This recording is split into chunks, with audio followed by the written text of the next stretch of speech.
že 10. del Blender tutoriala v slovenščini. Kljub temu, da je že 10, danes ne bo čisto nič posebenega, enostavno nadaljujemo s poznavanjem telih modifierjev.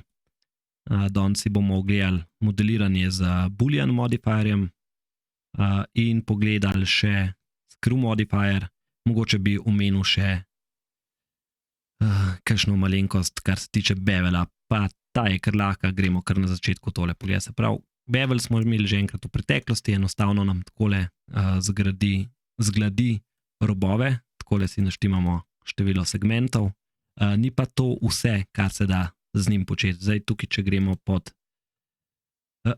profile in si, se pravi, čisto osnovno, tale shape kontrolira, ali imamo zadevo obrnjeno na noter ali na ven. Imamo pa tukaj še custom profile, kjer si pa enostavno takole nastavimo zadevo, dajmo mogoče meham popestriti tole geometrijo. Takole. Tako da meham vidimo, kaj se dogaja, ne. Tale mount lahko povečamo, oziroma ne bo šel več, zato ker ima nastavljene omejitve, ne. Če bi pa enostavno tukajle clamp overlap odkljukali, pa ga pa lahko takole meham našopamo. Ok, to bi bila ena varianta. Druga je pa zdaj, bom pa namesto, se pravi, eno je kot modifier, eno ga imamo pa takole, kaj editiramo, ne, in lahko recimo tukaj označim samo eno stranico, naredim takole, in zdaj, če tole našopam do konca, tule dol grem pod custom profile, imam tukaj tudi nekatere, se pravi, prej smo probali tole, ne, nič se nam ne bo poznalo, zato ker imamo samo en segment, nastavimo recimo takole, majhen bolj gosto, no, zdaj pa lahko te stvari oblikujemo takole v kakšne skate rampe ali pa kaj takega, ali pa ena zelo pogosta steps, evo, pa imamo takole stopnišče. Samo tlele pazimo, da si nastavimo toliko, kolikor jih rabimo, da ni takole preveč geometrije. Ok, to bi bilo to, gremo zdaj pogledat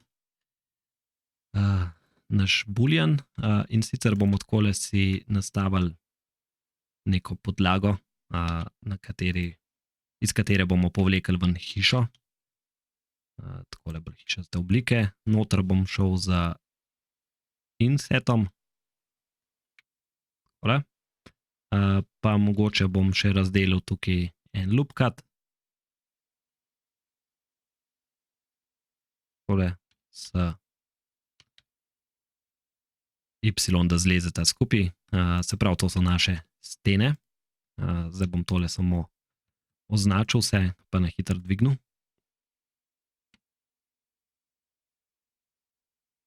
Tole extrude.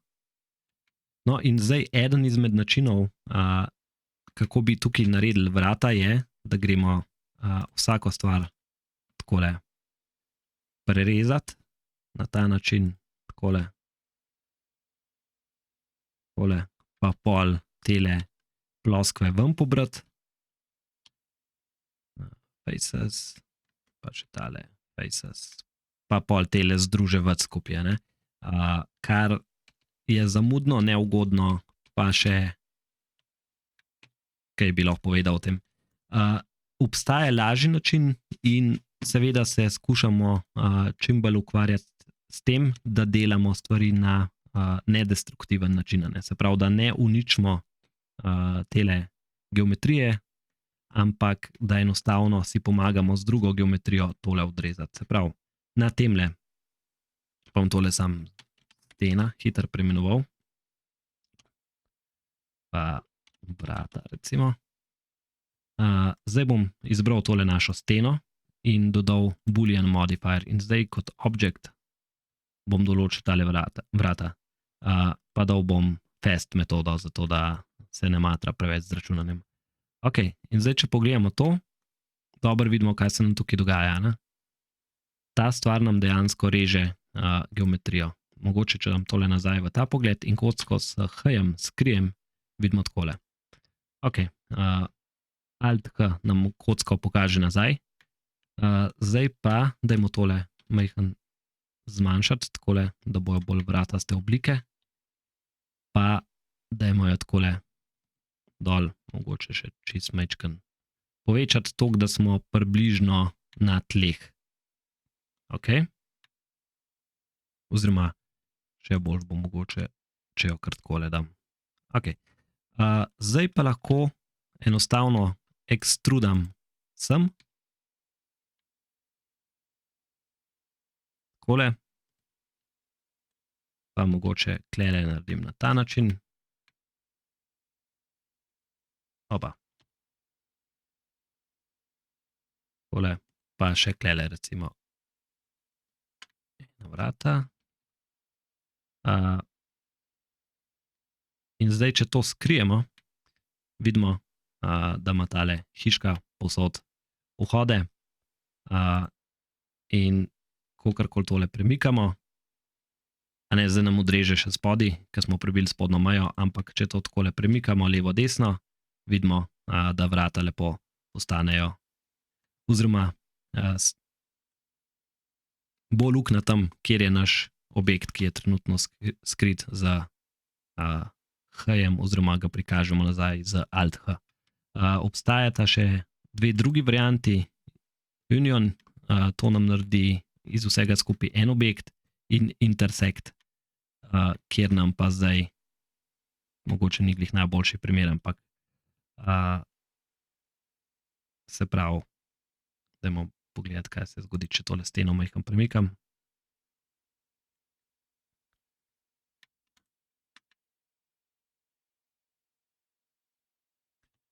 Recimo, da pustimo takole. In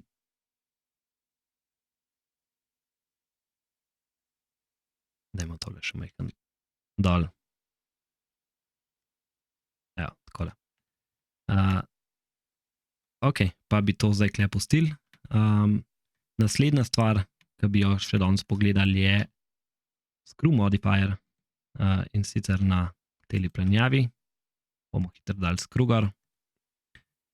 In tole nam ne zgleda nič kaj dosti v redu, ne. Se pravi, bomo šli v Edit mode, in tole zasukali majhen postran, pomanjšali, pa dali takole bolj na vogal. Ok, zdaj pa tole že majhen bolj zgleda. Se pravi,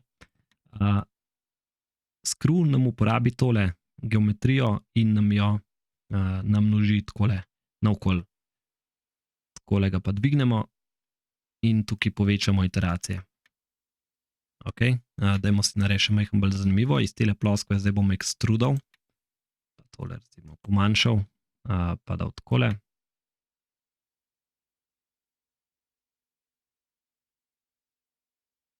Ja, glih tako, da dobimo majhen bolj pestro geometrijo. Ok. Zdaj pa imamo še majhen settinge pogledati, se pravi steps v viewportu in v renderingu imamo kontrolo posebej, dajmo kar pustiti tole na 16. Zdaj bi sam pokazal, no, kako to izgleda od zgoraj. Se pravi, to pomeni, da je 7 oglov nam tlele naredil, 7 vogalov. Takole jih enostavno povečamo. Tukaj pa lahko opazujemo spodaj, koliko hitro nam dejansko s tem tudi raste število točk, ne. Zdaj, če bo tega preveč, sploh če bomo tlele povečali iteracije, se to zelo hitro začne množiti. Zdaj, če nam gre samo za to, da je ta stvar čim bolj gladka, ne rabimo toliko geometrije, lahko samo kliknemo tlele smooth shading, pa mogoče tlele nastavimo auto smoothing. Evo, pa imamo takole, kljub temu, da nimamo neki blazno veliko geometrije gor. Ok, to je to za to uro, pa se vidimo v naslednji.